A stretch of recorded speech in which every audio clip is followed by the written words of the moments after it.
இளைஞர்கள் வேலைவாய்ப்புகளை உருவாக்கும் வகையில் அவர்களை ஊக்குவிக்கும் நோக்கில் தமிழக ஆரிய வைசிய அறிவுசார் மாநாடு கோவையில் நடைபெற்றது. தமிழ்நாடு ஆரிய வைசிய மகாசபை சார்பில் நீலம்பூர் PSG மாநாட்டு மையத்தில் இந்த மாநாடு நடைபெற்றது. இதில் 10,000க்கும் மேற்பட்டோர் பங்கேற்றனர். 30க்கும் மேற்பட்ட பேச்சாளர்கள் பங்கேற்றனர்.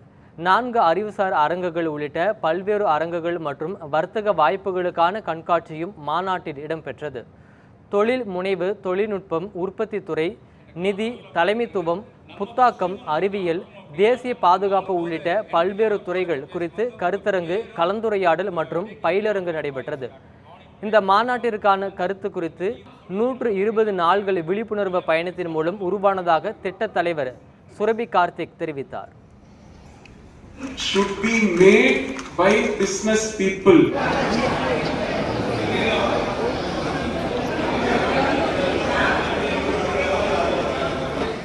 இந்த PSG ஐடெக் ஈவெண்ட்ல பாத்தீங்கன்னா ஒரு டிஃபரெண்டான ப்ராஜெக்ட் நாங்க பண்ணியிருக்கிறோம். நாங்க 4 பேர் தலைமையில இது ஒரு சாதாரண மாநாடு கிடையாது. இது ஆரிய வைசிய மகாசபா நடத்துகின்ற ஆரிய வைசிய இன்டெலெக்சுவல் மாநாடு. இந்த இன்டெலெக்சுவல் மாநாடுங்கிற ஒரு பேஸ் எப்படி கொண்டு வந்தோம் அப்படின்னா, ஒரு மாநாடுங்கிறது ஒரு கூட்டமாகவும் ஒரு மாலை மரியாதை என்ன நடக்குதுங்கிறது கீழே உட்காரவங்களுக்கு தெரியாது, அந்த மாதிரிதான் இருக்கும்.